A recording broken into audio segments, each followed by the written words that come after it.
इफिसियों का पहला अध्याय। पौलुस की ओर से, जो परमेश्वर की इच्छा से यीशु मसीह का प्रेरित है, उन पवित्र और मसीह यीशु में विश्वासी लोगों के नाम जो इफिसुस में हैं, हमारे पिता परमेश्वर और प्रभु यीशु मसीह की ओर से तुम्हें अनुग्रह और शांति मिलती रहे। हमारे प्रभु यीशु मसीह के परमेश्वर और पिता का धन्यवाद हो कि उसने हमें मसीह में स्वर्गीय स्थानों में सब प्रकार की आत्मिक आशीष दी है, जैसा उसने हमें जगत की उत्पत्ति से पहले उसमें चुन लिया कि हम उसके निकट प्रेम में पवित्र और निर्दोष हों, और अपनी इच्छा के भले अभिप्राय के अनुसार हमें अपने लिए पहले से ठहराया कि यीशु मसीह के द्वारा हम उसके लेपालक पुत्र हों, कि उसके उस अनुग्रह की महिमा की स्तुति हो जिसे उसने हमें उस प्रिय में सेंतमेंत दिया। हमको उसमें उसके लहू के द्वारा छुटकारा अर्थात अपराधों की क्षमा उसके उस अनुग्रह के धन के अनुसार मिला है, जिसे उसने सारे ज्ञान और समझ सहित हम पर बहुतायत से किया, क्योंकि उसने अपनी इच्छा का भेद उस भले अभिप्राय के अनुसार हमें बताया, जिसने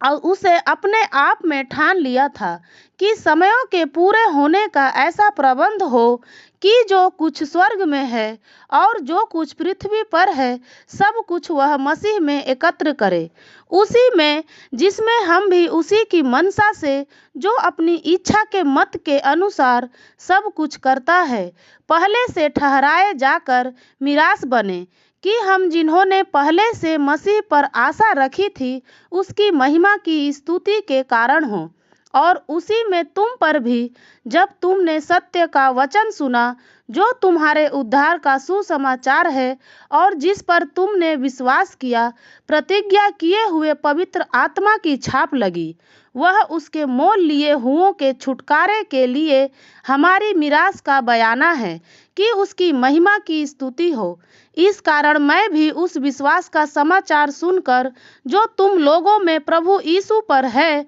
और सब पवित्र लोगों पर प्रकट है, तुम्हारे लिए धन्यवाद करना नहीं छोड़ता, और अपनी प्रार्थनाओं में तुम्हें स्मरण किया करता हूँ कि हमारे प्रभु यीशु मसीह का परमेश्वर, जो महिमा का पिता है, तुम्हें अपनी पहचान में ज्ञान और प्रकाश की आत्मा दे, और तुम्हारे मन की आंखें ज्योतिर्मय हो, कि तुम जान लो कि उसकी बुलाहट की आशा क्या है, और पवित्र लोगों में उसकी मिरास की महिमा का धन कैसा है, और उसकी सामर्थ्य हम में जो विश्वास करते हैं कितनी महान है, उसकी शक्ति के प्रभाव के उस कार्य के अनुसार जो उसने मसीह में किया, कि उसको मरे हुओं में से जिलाकर स्वर्गीय स्थानों में अपनी दाहिनी ओर सब प्रकार की प्रधानता और अधिकार और सामर्थ्य और प्रभुता के और हर एक नाम के ऊपर, जो न केवल इस लोक में पर आने वाले लोक में भी लिया जाएगा, बैठाया, और सब कुछ उसके पांवों तले कर दिया, और उसे सब वस्तुओं पर शिरोमणि ठहराकर कलीसिया को दे दिया। यह उसकी देह है और उसी की परिपूर्णता है, जो सब में सब कुछ पूर्ण करता है। आमीन आमीन आमीन। इफिसियों की पुस्तक के दूसरा अध्याय। उसने तुम्हें भी जिलाया, जो अपने अपराधों और पापों के कारण मरे हुए थे, जिनमें तुम पहले इस संसार की रीति पर और आकाश के अधिकार के हाकिम अर्थात उस आत्मा के अनुसार चलते थे, जो अब भी आज्ञा न मानने वालों में कार्य करता है। इनमें हम भी सब के सब पहले अपने शरीर की लालसाओं में दिन बिताते थे, और शरीर और मन की मनसाएं पूरी करते थे, और लोगों के समान स्वभाव ही से क्रोध की संतान थे। परंतु परमेश्वर ने, जो दया का धनी है, अपने उस बड़े प्रेम के कारण, जिससे उसने हमसे प्रेम किया, जब हम अपराधों के कारण मरे हुए थे, तो हमें मसीह के साथ जिलाया। अनुग्रह ही से तुम्हारा उद्धार हुआ है, और मसीह यीशु में उसके साथ उठाया, और स्वर्गीय स्थानों में उसके साथ बैठाया, कि वह अपनी उस कृपा से, जो मसीह यीशु में हम पर है, आने वाले समयों में अपने अनुग्रह का असीम धन दिखाए, क्योंकि विश्वास के द्वारा अनुग्रह ही से तुम्हारा उद्धार हुआ है, और यह तुम्हारी ओर से नहीं वरन परमेश्वर का दान है, और न कर्मों के कारण, ऐसा न हो कि कोई घमंड करे। क्योंकि हम उसके बनाए हुए हैं और मसीह यीशु में उन भले कामों के लिए सृजे गए जिन्हें परमेश्वर ने पहले से हमारे करने के लिए तैयार किया। इस कारण स्मरण करो कि तुम जो शारीरिक रीति से अन्य जाति हो और जो लोग शरीर में हाथ के किए हुए खतना से खतना वाले कहलाते हैं, वे तुमको खतना रहित कहते हैं। तुम लोग उस समय मसीह से अलग और इस्राएल की प्रजा के पद से अलग किए हुए और प्रतिज्ञा की वाचाओं के भागी न थे, और आशाहीन और जगत में ईश्वर रहित थे। पर अब तो मसीह यीशु में तुम जो पहले दूर थे, मसीह के लहू के द्वारा निकट हो गए हो, क्योंकि वही हमारा मेल है जिसने दोनों को एक कर लिया और अलग करने वाली दीवार को जो बीच में थी ढा दिया, और अपने शरीर में बैर अर्थात वह व्यवस्था जिसकी आज्ञाएं विधियों की रीति पर थी मिटा दिया, कि दोनों से अपने में एक नया मनुष्य उत्पन्न करके मेल करा दे, और क्रूस पर बैर को नाश करके इसके द्वारा दोनों को एक देह बनाकर परमेश्वर से मिलाए। और उसने आकर तुम्हें जो दूर थे और उन्हें जो निकट थे, दानों को मेल मिलाप का सुसमाचार सुनाया, क्योंकि उसी के द्वारा हम दोनों की एक आत्मा में पिता के पास पहुंच होती है। इसलिए तुम अब विदेशी और मुसाफिर नहीं रहे, परंतु पवित्र लोगों के संगी, स्वदेशी और परमेश्वर के घराने के हो गए, और प्रेरितों और भविष्यवक्ताओं की नेव पर जिसके कोने का पत्थर मसीह यीशु आप ही है बनाए गए हो, जिसमें सारी रचना एक साथ मिलकर प्रभु में एक पवित्र मंदिर बन जाती है, जिसमें तुम भी आत्मा के द्वारा परमेश्वर का निवास स्थान होने के लिए एक साथ बनाए जाते हो। आमीन, आमीन, आमीन। इफिसियों की पुस्तकें 3 अध्याय। इसी कारण मैं पौलुस, जो तुम अन्य जातियों के लिए मसीह यीशु का बंदी हूँ, यदि तुमने परमेश्वर के उस अनुग्रह के प्रबंध का समाचार सुना हो जो तुम्हारे लिए मुझे दिया गया, अर्थात यह कि वह भेद मुझ पर प्रकाशन के द्वारा प्रकट हुआ, जैसा मैं पहले ही संक्षेप में लिख चुका हूँ, जिससे तुम पढ़कर जान सकते हो कि मैं मसीह का वह भेद कहाँ तक समझता हूँ, जो अन्य समयों में मनुष्यों की संतानों को ऐसा नहीं बताया गया था, जैसा कि आत्मा के द्वारा अब उसके पवित्र प्रेरितों और भविष्यवक्ताओं पर प्रकट किया गया है। अर्थात यह कि मसीह यीशु में सुसमाचार के द्वारा अन्य जातीय लोग मिरास में साझी और एक ही देह के और प्रतिज्ञा के भागी हैं। मैं परमेश्वर के अनुग्रह के उस दान के अनुसार जो उसकी सामर्थ्य के प्रभाव के अनुसार मुझे दिया गया, उस सुसमाचार का सेवक बना, मुझ पर जो सब पवित्र लोगों में से छोटे से भी छोटा हूँ। यह अनुग्रह हुआ कि मैं अन्य जातियों को मसीह के अगम्य धन का सुसमाचार सुनाऊं, और सब पर यह बात प्रकाशित करूं कि उस भेद का प्रबंध क्या है, जो सबके सृजनहार परमेश्वर में आदि से गुप्त था, ताकि अब कलीसिया के द्वारा परमेश्वर का विभिन्न प्रकार का ज्ञान उन प्रधानों और अधिकारियों पर जो स्वर्गीय स्थानों में है प्रकट किया जाए, उस सनातन मनसा के अनुसार जो उसने हमारे प्रभु मसीह यीशु में की थी, जिसमें हमको उस पर विश्वास करने से साहस और भरोसे के साथ परमेश्वर के निकट आने का अधिकार है। इसलिए मैं विनती करता हूँ कि जो क्लेश तुम्हारे लिए मुझे हो रहे हैं, उनके कारण साहस न छोड़ो, क्योंकि उनमें तुम्हारी महिमा है। मैं इसी कारण उस पिता के सामने घुटने टेकता हूँ, जिससे स्वर्ग और पृथ्वी पर हर एक घराने का नाम रखा जाता है, कि वह अपनी महिमा के धन के अनुसार तुम्हें यह दान दे कि तुम उसके आत्मा से अपने भीतरी मनुष्यत्व में सामर्थ्य पाकर बलवंत होते जाओ, और विश्वास के द्वारा मसीह तुम्हारे हृदय में बसे, कि तुम प्रेम में जड़ पकड़कर और नेव डालकर सब पवित्र लोगों के साथ भली भांति समझने की शक्ति पाओ कि उसकी चौड़ाई और लंबाई और ऊंचाई और गहराई कितनी है, और मसीह के उस प्रेम को जान सको जो ज्ञान से परे है, कि तुम परमेश्वर की सारी भरपूरी तक परिपूर्ण हो जाओ। अब जो ऐसा सामर्थ्य है कि हमारी विनती और समझ से कहीं अधिक काम कर सकता है, उस सामर्थ्य के अनुसार जो हम में कार्य करता है, कलीसिया में और मसीह यीशु में उसकी महिमा पीढ़ी से पीढ़ी तक युगानुयुग होती रहे। आमीन आमीन आमीन। इफिसियों का पुस्तक 4 अध्याय। इसलिए मैं जो प्रभु में बंदी हूँ तुमसे विनती करता हूँ कि जिस बुलाहट से तुम बुलाए गए थे उसके योग्य चाल चलो, अर्थात सारी दीनता और नम्रता सहित और धीरज धरकर प्रेम से एक दूसरे की सह लो, और मेल के बंधन में आत्मा की एकता रखने का यत्न करो। एक ही देह है और एक ही आत्मा, जैसे तुम्हें जो बुलाए गए थे अपने बुलाए जाने से एक ही आशा है, एक ही प्रभु है, एक ही विश्वास, एक ही बपतिस्मा, और सबका एक ही परमेश्वर और पिता है, जो सबके ऊपर और सबके मध्य में और सब में है। पर हम में से हर एक को मसीह के दान के परिमाण के अनुसार अनुग्रह मिला है। इसलिए वह कहता है, वह ऊंचे पर चढ़ा और बंदियों को बांध ले गया और मनुष्य को दान दिए।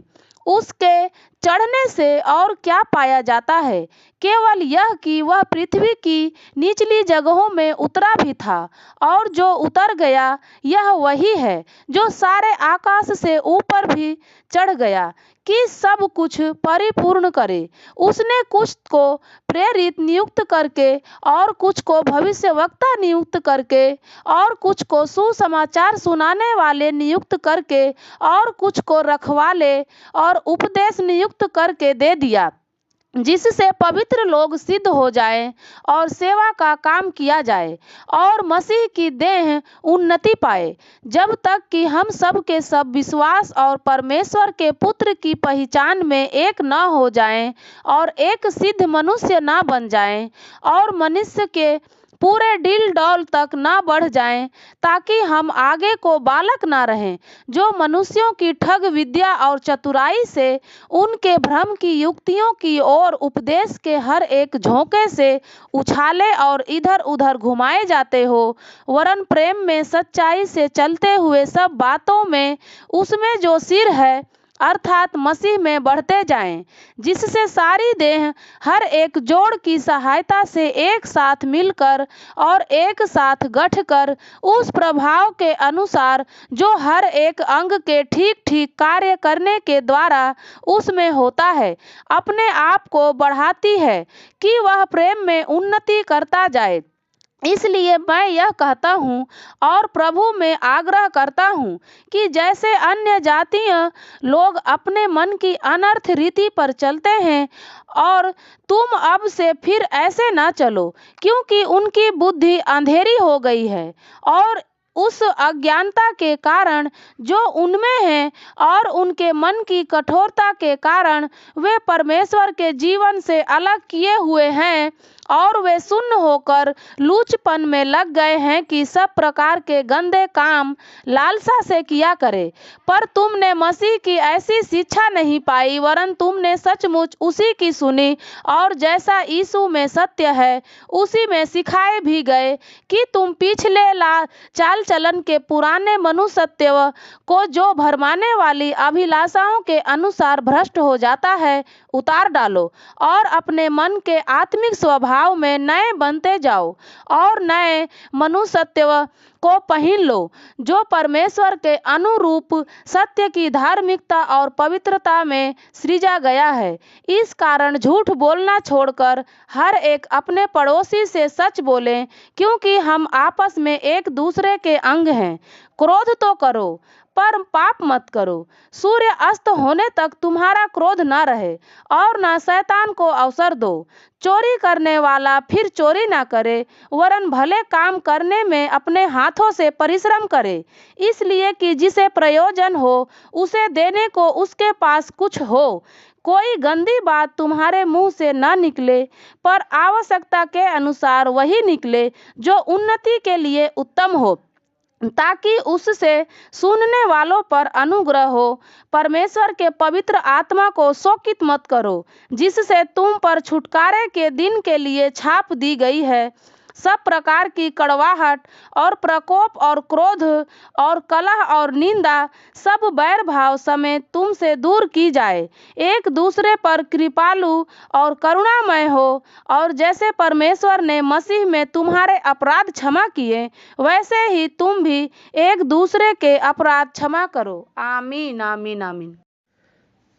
इफिसियों का पुस्तक 5वां अध्याय। इसलिए प्रिय बालकों के समान परमेश्वर का अनुकरण करो और प्रेम में चलो, जैसे मसीह ने भी तुमसे प्रेम किया और हमारे लिए अपने आप को सुखदायक सुगंध के लिए परमेश्वर के आगे भेंट करके बलिदान कर दिया। जैसा पवित्र लोगों के योग्य है, वैसा तुम में व्यभिचार और किसी प्रकार के अशुद्ध काम या लोभ की चर्चा तक न हो, और ना निर्लज्जता, ना मूढ़ता की बातचीत की, ना ठट्ठे की, क्योंकि ये बातें शोभा नहीं देती, वरन धन्यवाद ही सुना जाए। क्योंकि तुम यह जानते हो कि किसी व्यभिचारी या अशुद्ध जन या लोभी मनुष्य की, जो मूर्ति पूजक के बराबर है, मसीह और परमेश्वर के राज्य में मिरास नहीं। कोई तुम्हें व्यर्थ बातों से धोखा न दे, क्योंकि इन्हीं कामों के कारण परमेश्वर का क्रोध आज्ञा न मानने वालों पर भड़कता है। इसलिए तुम उनके सहभागी न हो, क्योंकि तुम तो पहले अंधकार थे, परंतु अब प्रभु में ज्योति हो। अतः ज्योति की संतान के समान चलो, क्योंकि ज्योति का फल सब प्रकार की भलाई और धार्मिकता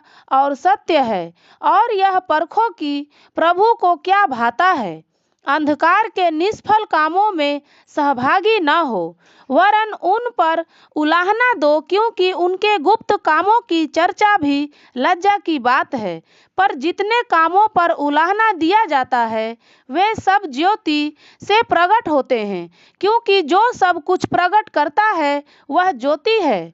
इस कारण वह कहता है, हे सोने वाले, जाग और मुर्दों में से जी उठ, तो मसीह की ज्योति तुझ पर चमकेगी। इसलिए ध्यान से देखो कि कैसी चाल चलते हो। निर्बुद्धियों के समान नहीं, पर बुद्धिमानों के समान चलो। अवसर को बहुमूल्य समझो, क्योंकि दिन बुरे हैं। इस कारण निर्बुद्धि ना हो, पर ध्यान से समझो कि प्रभु की इच्छा क्या है। दाखरस से मतवाले ना बनो, क्योंकि इससे लूचपन होता है, पर आत्मा से परिपूर्ण होते जाओ, और आपस में भजन और स्तुति गान और आत्मिक गीत गाया करो, और अपने अपने मन में प्रभु के सामने गाते और कीर्तन करते रहो। और सदा सब बातों के लिए हमारे प्रभु यीशु मसीह के नाम से परमेश्वर पिता का धन्यवाद करते रहो। मसीह के भय से एक दूसरे के अधीन रहो। हे पत्नियों, अपने अपने पति के ऐसे अधीन रहो जैसे प्रभु के, क्योंकि पति पत्नी का सिर है, जैसे कि मसीह कलीसिया का सिर है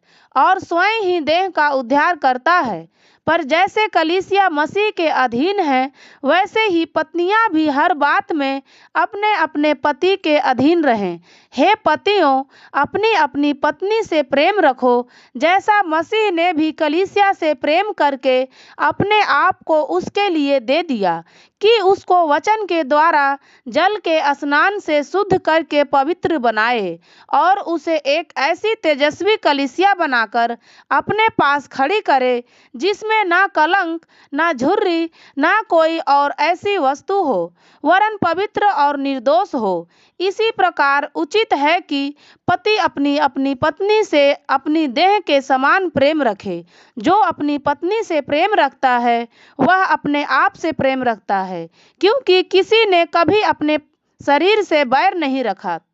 वरन उसका पालन पोषण करता है, जैसा मसीह भी कलीसिया के साथ करता है, इसलिए कि हम उसकी देह के अंग हैं। इस कारण मनुष्य अपने माता पिता को छोड़कर अपनी पत्नी से मिला रहेगा और वे दोनों एक तन होंगे। यह भेद तो बड़ा है, पर मैं यहाँ मसीह और कलीसिया के विषय में कहता हूँ। पर तुम में से हर एक अपनी पत्नी से अपने समान प्रेम रखें और पत्नी भी अपने पति का भय माने। आमीन, आमीन, आमीन। इफिसियों का पुस्तक 6वां अध्याय। हे बालकों, प्रभु में अपने माता पिता के आज्ञाकारी बनो, क्योंकि यह उचित है। अपनी माता और पिता का आदर कर, यह पहली आज्ञा है, जिसके साथ प्रतिज्ञा भी है कि तेरा भला हो और तू धरती पर बहुत दिन जीवित रहे। हे बच्चे वालों, अपने बच्चों को रीस न दिलाओ, परंतु प्रभु की शिक्षा और चेतावनी देते हुए उनका पालन पोषण करो। हे दासों, जो लोग इस संसार में तुम्हारे स्वामी हैं, अपने मन की सीधाई से डरते और कांपते हुए जैसे मसीह की, वैसे ही उनको भी आज्ञा मानो। मनुष्यों को प्रसन्न करने वालों के समान दिखाने के लिए सेवा न करो, पर मसीह के दासों के समान मन से परमेश्वर की इच्छा पर चलो और उस सेवा को मनुष्य की नहीं, परंतु प्रभु की जानकर सच्चे हृदय से करो, क्योंकि तुम जानते हो कि जो कोई जैसा अच्छा काम करेगा, चाहे दास हो चाहे स्वतंत्र, प्रभु से वैसा ही पाएगा। हे स्वामियों, तुम भी धमकियां देना छोड़कर उनके साथ वैसा ही व्यवहार करो, क्योंकि तुम जानते हो कि उनका और तुम्हारा दोनों का स्वामी स्वर्ग में है और वह किसी का पक्ष नहीं करता। इसलिए प्रभु में और उसकी शक्ति के प्रभाव में बलवंत बनो। परमेश्वर के सारे हथियार बांध लो कि तुम शैतान की युक्तियों के सामने खड़े रह सको, क्योंकि हमारा यह मल्ल युद्ध लहू और मांस से नहीं, परंतु प्रधानों से और अधिकारियों से और इस संसार के अंधकार के हाकिमों से और उस दुष्टता की आत्मिक सेनाओं से है जो आकाश में है। इसलिए परमेश्वर के सारे हथियार बांध लो कि तुम बुरे दिन में सामना कर सको और सब कुछ पूरा करके स्थिर रह सको। इसलिए सत्य से अपनी कमर कसकर और धार्मिकता की झिलम पहनकर और पाँवों में मेल के सुसमाचार की तैयारी के जूते पहनकर और इन सब के साथ विश्वास की ढाल लेकर स्थिर रहो, जिससे तुम उस दुष्ट के सब जलते हुए तीरों को बुझा सको और उद्धार का टोप और आत्मा की तलवार, जो परमेश्वर का वचन है, ले लो। हर समय और हर प्रकार से आत्मा में प्रार्थना और विनती करते रहो और इसीलिए जागते रहो कि सब पवित्र लोगों के लिए लगातार विनती किया करो और मेरे लिए भी, कि मुझे बोलने के समय ऐसा प्रबल वचन दिया जाए कि मैं साहस के साथ सुसमाचार का भेद बता सकूं, जिसके लिए मैं जंजीर से जकड़ा हुआ राजदूत हूँ, और यह भी कि मैं उसके विषय में जैसा मुझे चाहिए साहस से बोलूं। तुखिकुस, जो प्रिय भाई और प्रभु में विश्वास्य योग्य सेवक है, तुम्हें सब बातें बताएगा कि तुम भी मेरी दशा जानो कि मैं कैसा रहता हूँ। उसे मैंने तुम्हारे पास इसीलिए भेजा है कि तुम हमारी दशा को जानो और वह तुम्हारे मनों को शांति दे। परमेश्वर पिता और प्रभु यीशु मसीह की ओर से भाइयों को शांति और विश्वास सहित प्रेम मिले। जो हमारे प्रभु यीशु मसीह से सच्चा प्रेम रखते हैं, उन सब पर अनुग्रह होता रहे। आमीन।